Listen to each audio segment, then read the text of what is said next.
Ladies and gentlemen, please help me in welcoming in the lower left-hand side, the blue Protoss from Korea, it's SOS! And on the right top side of Blue Shift, we're looking at the main base of our Korean Protoss. It is Stats. Stats, the absolute unbreakable. He's looked so good at this BlizzCon. We have not seen much in the way of a weakness out of him just yet. Going up against SOS, who's been a bit of a different story. He's tripped, he's fallen, he's gotten back up, and he's punched back, taking out one of the absolute favorites for the entire tournament in Maru. And in this PvP, it's a bit of a style battle for these two, right? Like SOS is going to be the one that'll take a little bit more risks. We did see his PvP earlier in the tournament as well as Stats, as you pointed out on that couch.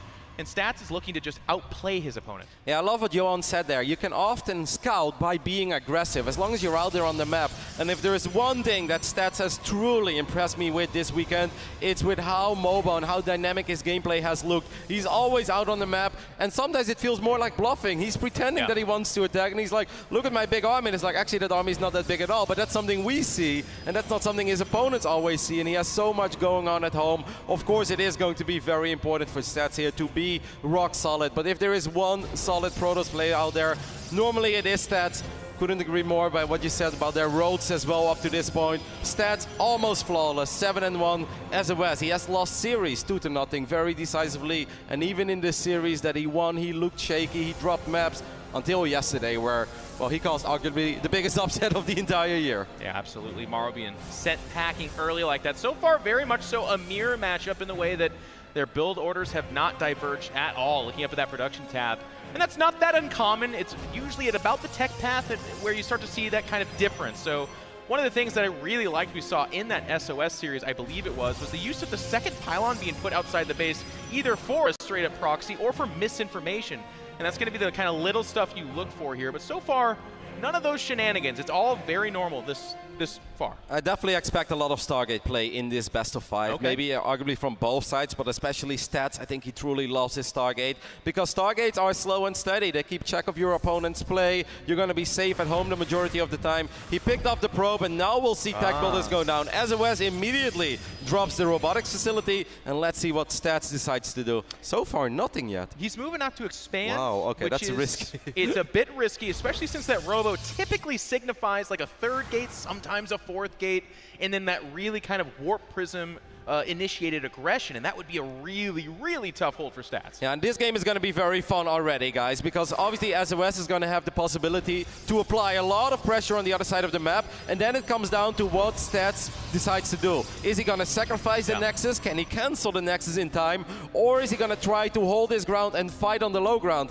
But if he does that, Jeff, against the 3-gate and the Warp Prism, that's going to be very tough, even for someone like Stats. And you can see 2 shield batters actually going up in production, and we know that well, that just got weird. Okay, so I'm going to stop even talking about what I was talking about. It's going to be a robo for Stats, but a robotics bay for SOS. Now, Kevin, is it Warp Prism speed? Is this a disruptor thing? I mean, obviously you're guessing, but where do you want this to go? Arguably both, but I definitely think Disruptors at first. Colossus would make no sense here at all. Colossus are simply not strong enough. That's a lot of adapts. And obviously what these adapts bring to Stats is, once again, this is what he's doing all weekend long. He's posturing himself strong in the middle of the map. If you ignore it, you can take a lot of damage at home. But obviously if you keep chasing these shades, you're not getting much done either. Yeah. But does Stats have a sentry or anything that he can scout with? Okay, he does have the sentry, it's just waiting for energy. He needs to pick up on the fact that there is a robotics bay being built, because guys, it's not common to see at this level Disruptors this quickly.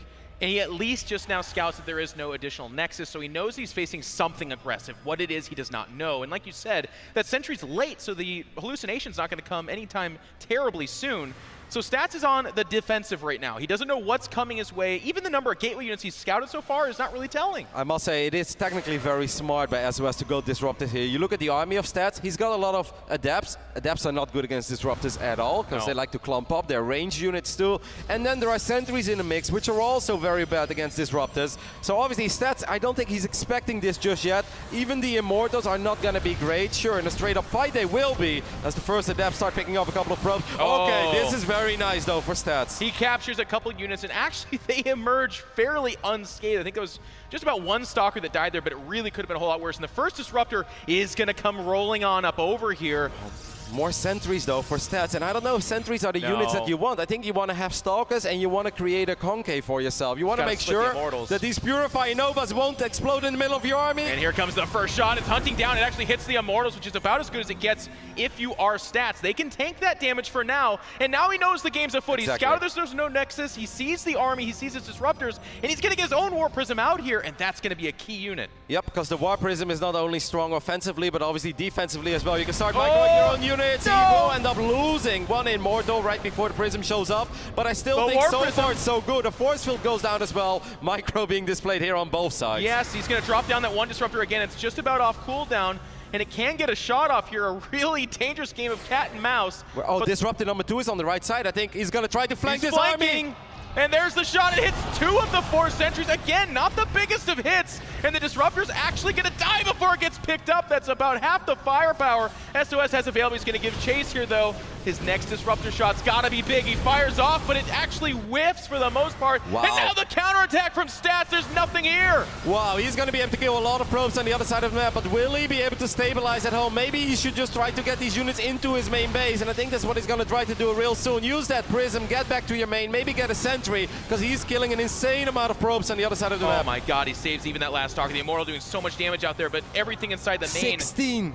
I mean, it's nothing. He's down to 8 workers. He's got to win right here. The War Prism doing so much work. The Immortals getting to whale away for free on this mostly Stalker army. You can have your Disruptor, but if you've got nothing to support it, you ain't doing much. It whiffs again with the fancy footwork. Stats is going to push back. He's up a huge amount of workers. He's just down a little bit in army. That is so sick. What a hold by Stats. What micro out of Stats so far. Just barely made a single mistake. Picked up the Immortals over and over again. The counterattack. Which madman would counterattack there when there is a one-base Protoss trying to attack you, all-inning you with Disruptors? Stats is showing us why we always praise him for his defensive abilities. And Roddy, I love it because those the Adepts would not do much on this side of the map, but as a counterattack, it's huge. The War Prism actually does go down. The Disruptor gets shot before its Purifying Nova can go off, and that's going to be it as SOS is losing out on the entirety of his army. He's only got 11 workers behind this. There's no way he thinks he can go on. GG! Stats scores first blood.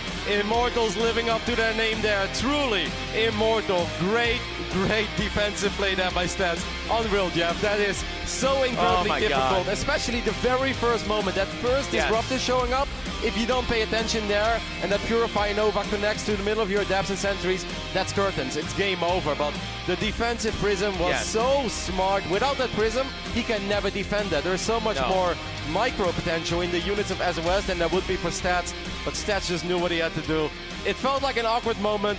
That man did not feel out of place. I want to draw a line on this thing here. You talked about in the middle of the game, but the idea of taking 6 Adepts and counterattacking them. Not only smart because they're not that great defensively, they'll probably just about die for free, but it's easy for us to say, yeah, of course, that's the great call, right? But you're game 1 on the top 4 in BlizzCon facing SOS, one of the scariest opponents you can face, and you make that choice, and it's the deal breaker, right? Like if he just takes Purifying Novas, you can have all the fancy micro in the world, but eventually some of those connect, and you're gonna get whittled down. But because he counterattacked in that way, it might just have been the determining factor, and that was just huge to watch. And you know what I loved as well is that even though Stats expanded, people often think at the moment I have an expand, I actually need to start building workers as well. I need to start using that expand. No, Stats picked up on what was happening very quickly, and he's like, as long as I defend properly, as long as I survive and I don't take any damage, I'm always going to be ahead. I don't need to build any workers here, because if he would have built 5 or 6 extra probes, he wouldn't have enough to defend and he would have lost that game. Absolutely amazing. It comes down to these small choices, and I have to say too, SOS got a little bit unlucky, right? Like a couple of those Purifying Nova shots, they killed like 2 out of 4 sentries, and there was no amazing micro. There was something that we can look to. It was just kind of the way the cards fell. Well, hey, we're in game number 2 here on Acid Plant in this best of 5 between the 2 best Protoss players on planet Earth. In the top left-hand side, needing your support to score back here, it's the blue Protoss SOS.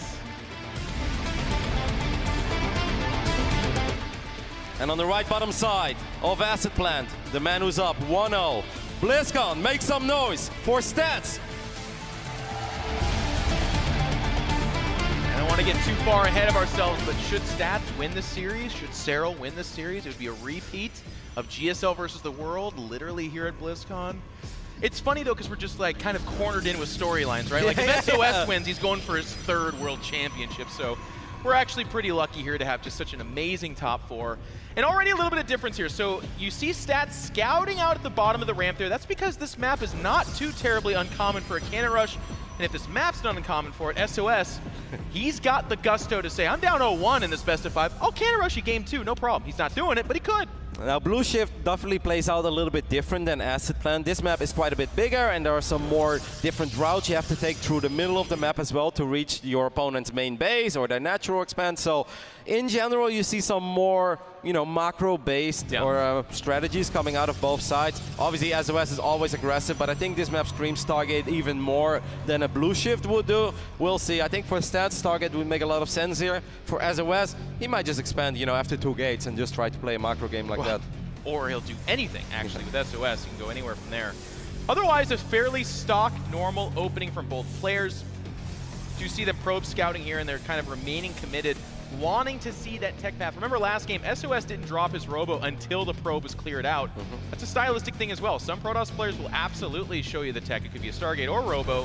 They say, I don't care, I'm going to get it down faster rather than earlier. But for now, it's Stalker and Sentry, which typically signifies the want to head towards an expand. It still could be a Stargate, but it's one of those two, generally speaking. Yep, the main reason why is, of course, the Sentry A is very strong defensively, not so good on the other side of the map, but you also get access to that very quick scout. You can hallucinate a Phoenix, send it to the other side of the map, and then you have a pretty good idea of what you're going up against. Twilight Console, I believe, went down in the main base of Stats. And let's They both do it, of course. Okay.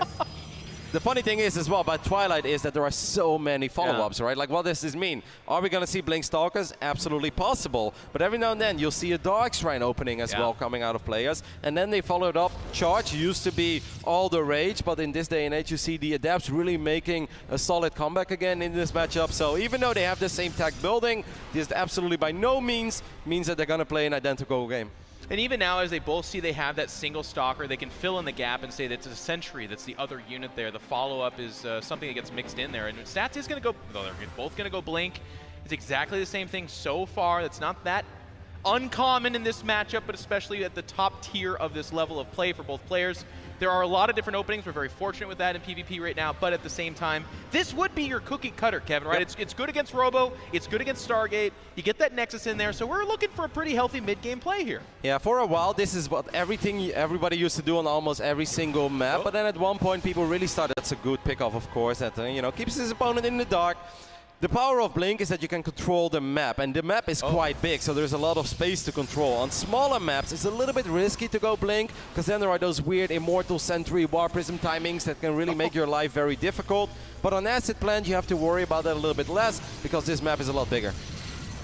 Yeah, and we do actually see that the Twilight Council was scouted there by that hallucination, and as Rotterdam pointed out, that's a one-way scout. Now, both players are very, very good, though, so even off of what they're seeing right now, they can almost certainly confirm what they're facing, but to be honest with you, being almost certain is still not the same as being absolutely certain.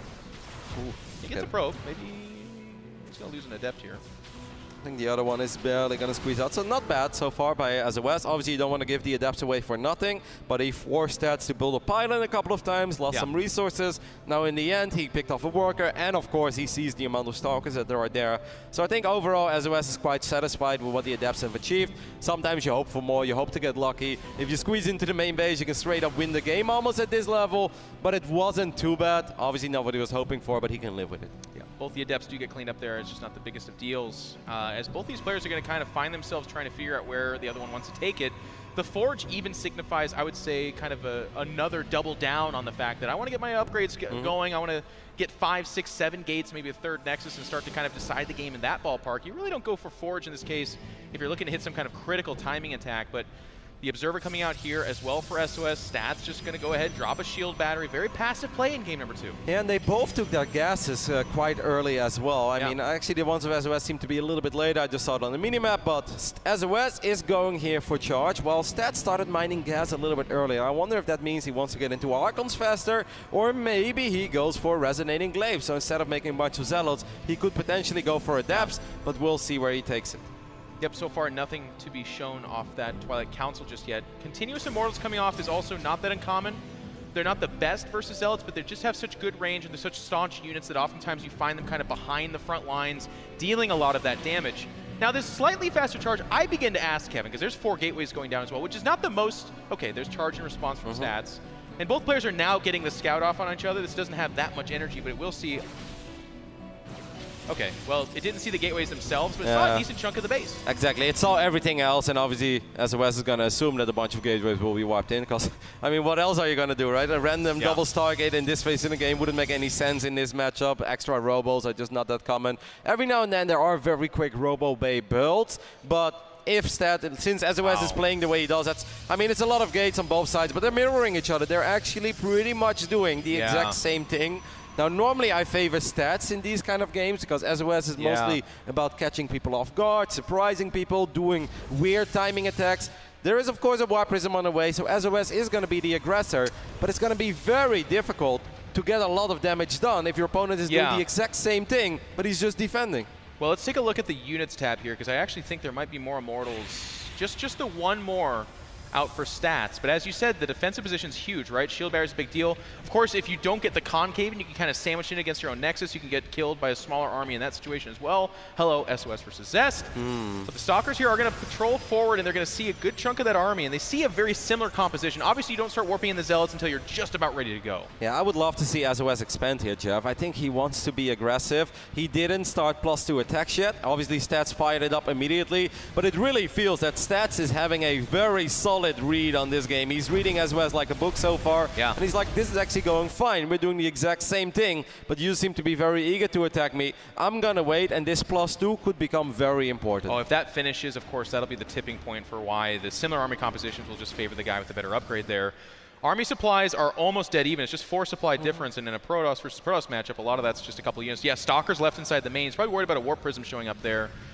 But it looks like one observer will get sniped outside, so things are going dark for stats. He only does have the 1 shield battery at this natural, I believe. Yeah, but I mean, he still is the defensive player, and in general, that should always go quite well for him. I mean, normally you would say there's no reason for SOS to attack here, but he still really wants to get the fight. He gets a couple of hits off. Both barriers activated. This might actually be the moment that Stats is like, you know what? Maybe we should fight. It's going to have to be. Here come the Archons getting pulled back off that front line as the Immortals as well, and so far, supplies favoring SOS as Stats fights into this, but he picks off the Warp Prism. There'll be no reinforcements here. He might have to choose to recall out, but if he does, that's giving up the attack, and he'll take some damage. He's going to fall backwards, and the decision to recall out of here is huge. He's only going to lose a couple of units, but man, the snipe on that Warp Prism just pulled the plug on his entire attack. Yeah, very well done there. It looked like the battle was going rough for Stats. He was dropping in supply, and he had Archons a little bit later, or he had 1 less Archon, but he went for the Warp Prism. Stats immediately identified there, if I snipe that Warp Prism, you cannot reinforce to the battle. I will be able to. We both have 8 gateways. That is massive.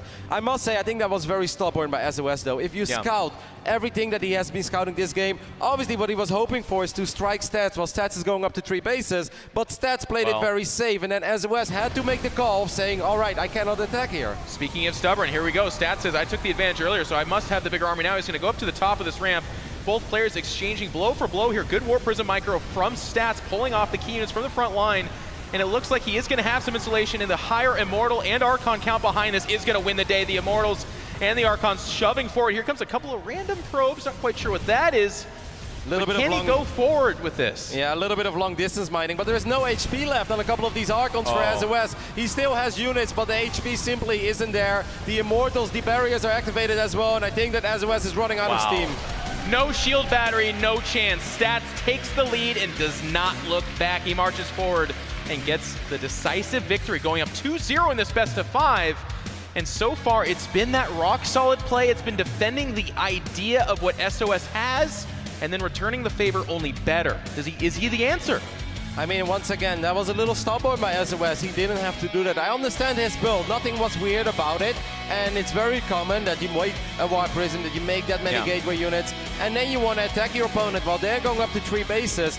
But he was looking at Stats standing in his natural. And if you're both doing the exact same thing, why do you think it would be a good idea to attack your opponent? Like, there was in no phase in the game did SOS create an advantage for himself. that would allow him to be successful with that attack. And of course, if he plays against a far inferior Protoss, he can sometimes steamroll guys. But someone like SOS, in a 100% of a mirror game up to that point, I don't think you can do that, Jeff. No, I fully agree. I mean, he has the control of outside the natural as well, so it's not like he scouts a third or something and says, oh my god, you've been outmining me for a while, or I don't know. He looks at the army composition, like you said, there's no upgrade differential. They both had one attack upgrade at the time, so it is a little bit stubborn. That's something that can happen on these big stages, even for SOS, who's been on this big stage as well as countless others. But sometimes you're like, no, I'm doing a timing attack. If I pull back from here, I'll just be behind. It's unfortunate because we know that's not the case. He had a similar army. It was very close in size. He could have just gone and started his third, added some more Archons. He would have been fine. The only downside there for SOS would have been that his +2 was quite a bit later. But that is something that you can overcome in PvP with a better engagement, with a little bit of harass of a couple of adepts, or indeed defensive batteries.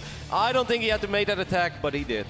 Well, all right, ladies and gentlemen, we're going to head into map number 3 here on Cerulean Falls. This guy needs your support. He wants to fight back here and make this close in the top right-hand side. It's the Blue Protoss SOS. And in the left bottom side, we're looking at the main base of the best defensive Protoss in the world. He's up 2-0. BlizzCon, make some noise for Stats.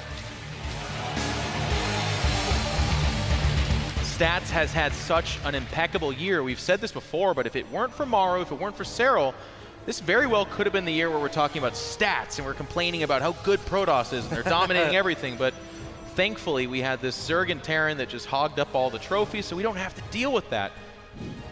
What I mean, overall, what a moment this would be for Stats. If you look at his Wikipedia, it's incredibly long. It's achievement after achievement after achievement. But when you think of the most successful Protoss players in StarCraft 2 history, Stats is not the first guy you think of, because he makes deep runs, a lot of quarterfinals, but also an insane amount of top 4 finishes, more than any other Protoss in Legacy of the Void.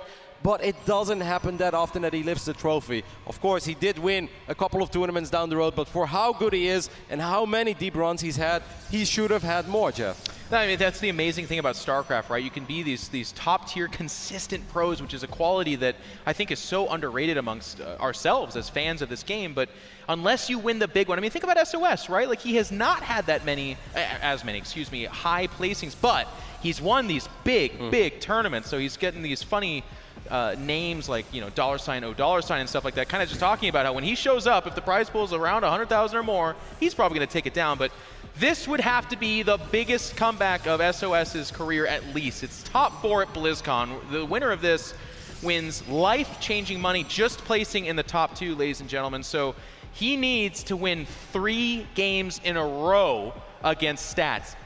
I don't see it happening. That would be amazing. 3 games in a row against the man who is 9-1 so far at the WCS Global Finals and who has just played incredibly good. SOS is going to switch things up. He goes for the Stargate, and he even built that Stargate before the probe was taken down. I mean, obviously the Adepts were going to take care of it. It's Stargate against Stargate, Jeff. You know I get a little excited when I see that. You do like your Phoenixes, Roddy. It's a big map, so it kind of makes sense. The big kind of RNG moment here will be Oracle use coming off of this. A lot of players will go for that double Oracle and just try to win the game off the fact that it doesn't matter if you have a shield battery. If they show up, you're dead.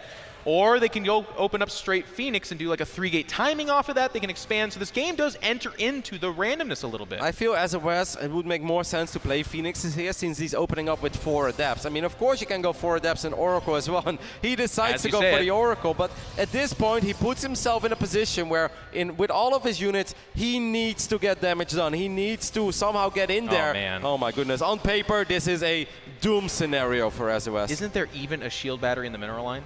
Or is that just no? That's just the wall off. Okay, it doesn't have that going for him just yet, at least. But I mean, Phoenix against Oracle, right? It's terrible. In the old days, guys, there were moments where we would look at each other and be like, all right, wrap it up. This game is done. Now, Protoss players did become very smart. Okay. And my God. Okay, well, at this point, the surprise element is gone as well. And it went over Adepts. So that, I mean, that's just execution. Like, he just did not pull it off of that.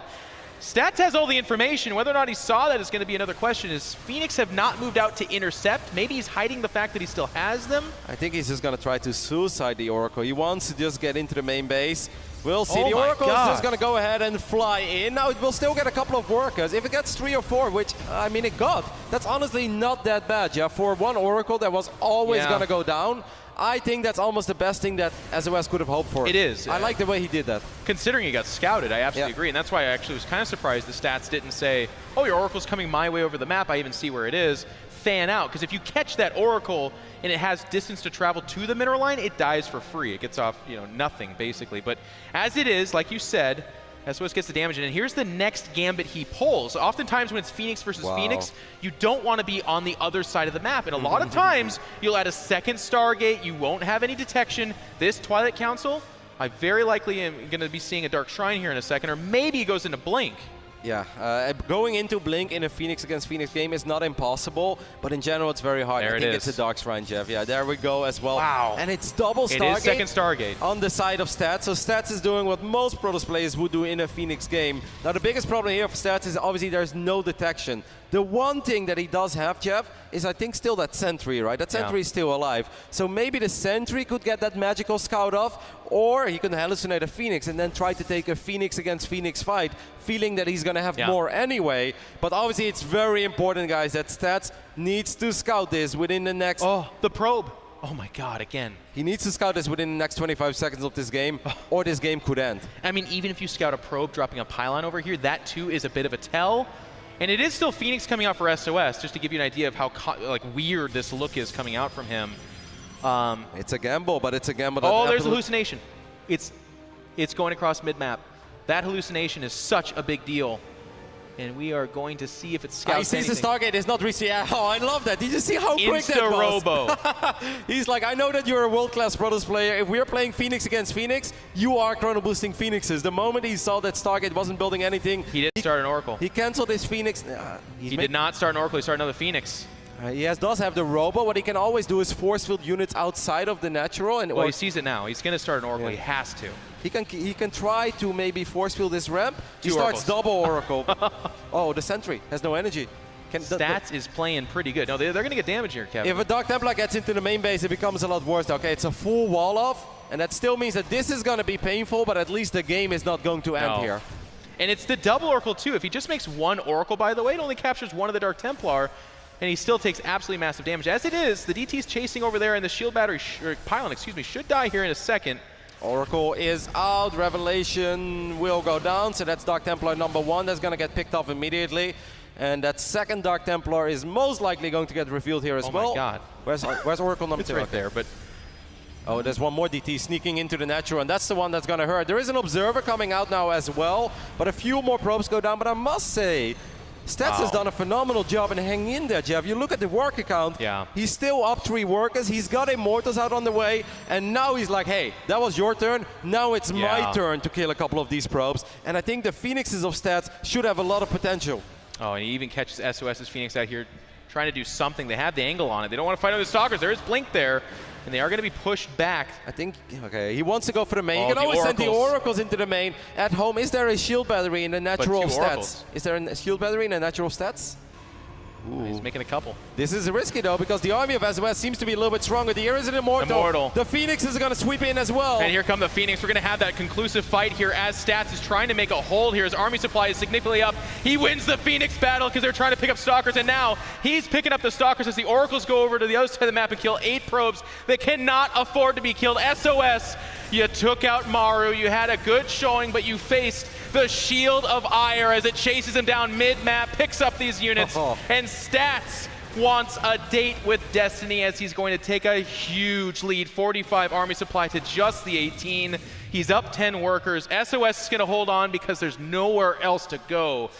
Jeff, I mean, what do you do? The timing on that Immortal, the timing of his own Phoenixes coming home. I think SOS would have probably done better there if he didn't use Graviton Beam on his Phoenixes and just tried to kind of buy time with his Phoenix Stalker against the Phoenixes from Stats. But I understand that he saw an opportunity, he went for it, but the opportunity actually wasn't there. The Immortal was about to walk down that ramp, and the Phoenixes did not go to his main base. No, the Phoenixes were there to help out in the defense, and Stats, again, with a phenomenal hold. And SOS is going to try to make something happen here, but the Phoenix can just pick up units. That's it. GG's called out, and we have our first grand finalist in Stats.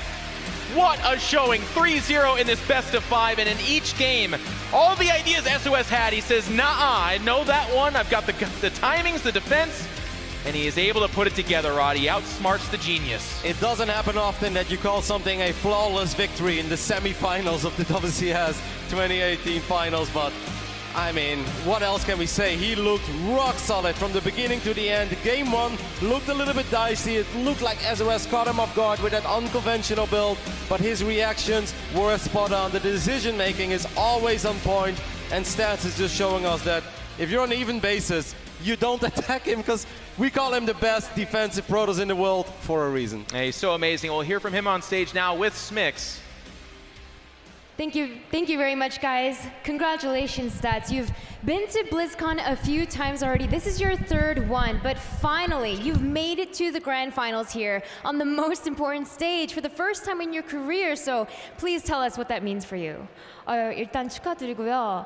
블리즈컨에 온 지 벌써 이제 3번이나 됐는데 처음으로 드디어 결승까지 진출을 하셨어요. 그래서 느낌이 색다를 것 같은데 얘기해 주세요. 일단 정말 블리즈컨 3번이나 오면서 올 때마다 느낀 것은 결승 무대에 꼭 올라서서 우승하고 싶다는 생각을 정말 많이 했었는데 어떻게 보면은 길고 어떻게 보면 짧지만 3번 만에 이렇게 결승 무대에 올라가게 돼서 너무나도 기쁘고 이제 결승 무대에서 이제 우승하는 모습만 보여드릴 일만 남은 것 같아요. So he says, the 3 times that I've made it to BlizzCon, I've always thought to myself, I want to make it to that final stage. So in some ways you can look at it and say it was a sort of a long road. Some ways you can say it was a short road to finally make it to the grand final stage at my 3rd BlizzCon. But now that I'm here, I really, really want to be able to win and become a champion on this stage. And this was such a convincing series from you, 3-0 over SOS. SOS is known for his sort of creative strategies, and therefore I feel like it must have been sort of difficult to prepare for him. So was that indeed the case? 이제 김유지 선수가 좀 전략적으로 좀 돋보이는 선수인데 그러므로 좀 준비하는 과정에서 좀 힘든 점이 있었나요? 안 그래도 제가 기존에 자신 있어 하는 플레이들을 좀 이번에는 버렸어요. 그래서 1세트, 2세트 때는 제가 우주관문 플레이를 좋아하는데 1, 2세트 때는 우주관문 플레이를 아예 버리고 다른 빌드로 이렇게 출발을 하면서 유진이가 어떻게 하나 이렇게 봤는데 제 우주관문 플레이를 좀 많이 맞춤을 이렇게 해온 것 같더라고요. 그래서 그런 것들이 저한테 유리하게 잘 작용하면서 3대 0으로 이렇게 이길 수 있었던 것 같아요. So he says, the plan that I had coming in is I have a very specific style that I like to play in PvP. And so coming into preparation against SOS, I thought to myself, I'm going to throw away the normal style that I like to play. And going into games 1 and 2, I purposefully didn't do those styles. And I just kept an eye on how SOS was playing. And from what I saw, he had prepared for the original PvP style that I like to play. So I think because of the fact that I had switched things up from my side, it played out really, really well. And that's why I was able to take such a convincing 3-0 over him. And now for the first time in your career, you're in the grand finals here at BlizzCon. And if you want to become champion, you need to take down either Serral or Rogue. So do you want to take down Serral and get revenge on him for that 4-3 loss from GSL versus the World? Or do you want to take on Rogue, the current defending champion? 이제 우승자가 되려면 세랄 선수나 아니면 이병렬 선수를 만나야 되는데 혹시 세랄 선수에 복수하고 싶나요? 이제 GSL 대 월드에서 4대3으로 결승전에서 졌는데 아니면 반대로 작년에 우승자 했던 이병렬 선수를 만나고 싶나요? 정말 두 선수 다 정말 막강한 선수들이어가지고 정말 지금 당장은 그 4강전에만 이렇게 집중을 했기 때문에 어떤 선수가 이렇게 올라오면은 좋을까 이런 생각을 아예 못 해봤지만은 아무래도 이번 GSL 더 월드 때 제가 세랄 선수한테 당한 게 있으니까 세랄 선수가 올라왔으면 좋겠습니다. So he says, honestly, I was spending all my energy channeling it into focusing for this round of 4. So I really wasn't really thinking about who I would play in the finals. But now that you're bringing that up, I think I would say Serral, because I do have that recent memory of losing to him in a close 4-3 series in GSL versus the World. So I'm hoping it'll be Serral that I face in the grand finals. We'll see if that is indeed the case. Congratulations again, Stats, on making it to his first grand finals at BlizzCon. The Gladiator of Protoss has been decided heading into the Colosseum of the finals here for the WCS Global Finals, and his weapon of choice is the shield. Stats moves on into that grand final after a 3-0 smashing victory going up against SOS. Joining me, I have Todd, I have Artosis, and Nathanius. Gentlemen, that was not close, Nathanius. No, Stats just completely demolished him. It was sick to watch. The defensive capabilities, his micromanagement, his control, it was awesome to see. The Warp Prism control, especially out of Stats, was just top notch, and he made SOS look like a clown on the main stage. Yes, Artosis. Yes. Well, you know, we've known that Stats is the best Protoss in the world for quite some time. He continues to gather strength. He's one of those guys that just hasn't really been losing at all. In fact, has he lost a map yet? Well, we'll get into that. We'll get into that. But, you know, I feel like there's a great quote that comes to mind from Albert Einstein. Oh, okay. And he once said that compound interest is the most powerful force in the universe. And I think that Stats is showing that. Is it though? He didn't even say this. Todd, get on with it. Save us from him. That was amazing the whole way from Stats. I love what he said in the post-game interview, that he prepared for what he thought SOS was going to do against his usual style, and it showed in every game. That first game was an absolute slugfest. Like, the micro from both players was just absolutely insane. We're all sitting at the edge of our seat backstage looking at it, and Stats was just incredible. The whole series, SOS, you know, maybe the stars didn't align nearly as much as he would have liked them to in the series, but it was really that game in particular, the Acid Clan game. Stats studied SOS so much, you can tell. He was like, oh, you like to attack into the expansion because it's hard to get a good position there on this map. I'll just go for the same 8 gates you're going to, match your numbers, and have enough army to not only hold on against your attack, but then counter-attack and finish you off after that. That was beautiful to deal. Even moments where he's attacking up on the high ground, he'd already done enough damage to the army as well, with the added ambition of having that Warp Prism early on to just be able to push SOS back, Nathanius. It was really powerful. Yeah, well, that's what I'm saying, is Stats really showed there what you can do when you have all those capabilities and that really good control with the Warp Prism, allowing you to scale everything in such a way. Great use of the Phoenix in this game, and just Stats just played everything perfectly. I'm not the resident PvP expert, but watching this was a treat. No, it definitely was, Artosis. I mean, just kind of all jokes aside, everything looking at this, Stats coming into the grand final, it's as if he's kind of been on that cusp for so long of truly, I mean, he has already hit greatness, but it's that extra level that everyone always expected Stats to hit, and now he's just one step away. Well, to truly have the career that you want to have as, you know, an esports athlete, you really do want to have that world championship title. Yeah. And if Stats can pick that up right now, I think this makes up for a lot of his losses in the past, because like everyone's been talking about, so many top fours, so many finals. Yeah. He is a champion, but he does not lift that trophy as often. The Intel Extreme Masters, I think, Katowice finals against TY comes to mind as well, where it was like so close, and then in the last game, TY with a brilliant play is like, oh, you want to burn Colossus quickly on 2 bases, I'll just go tank and Marines, push you and kill you, and then it works out, and it's like, it kind of felt like, you know, TY stole that moment, like he earned it, but it could have been one of the Stats' biggest moment ever, and now he's here, he's persisted through the adversity, and he came back stronger, and he's like I want to use another term than what you've been using, is like that consistent stock that keeps on rising and going up, and he never really goes down. Sure.